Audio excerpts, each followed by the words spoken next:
Hi guys, so naabot na di ay Mino sa amuang kamalig diri sa bukid, gamay nga payag.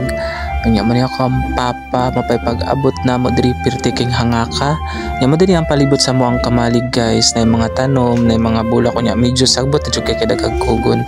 Nya man ako ang mother so nagpahulay sa pirtahan nga pag-abot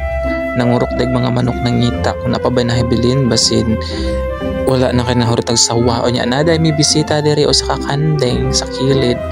na nabasabo niya naghaling dami kay para magsugba og isda kay gutom kay lisod puno di mi ngaon niya ni naog din ako ang father so dira kay para sugbaon ang isda ug sa dihang ang hinaling wa pa nagbaga kay murag puros bunot man ang sugnod oy unya naglaag dai ko diri naglibot-libot sa ko kadali kay tan-aw na ko among landahan kana guys mo din ang naguba na kamalig sa kanding.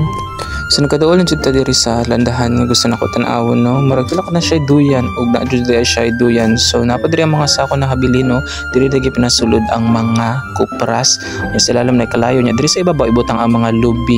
nya kana mga gipanglugit human gibugaw nya gamit ang pala isulod sila sako guys ipatimbang nya nibalik na ko sa taas kay tan-awon ang isda ko naluto na ba kunya mapaday pagbali guys og naluto na ang isda pero wala ni uplot ang mata pero sige lang makaon naman na siya guys so naghukad na ako ang mother so diri o kanon nga maislam ikini iparis unya wala di ay may patis diri og suka guys ami uta kani itos no sa sawsawan pero asin na lang.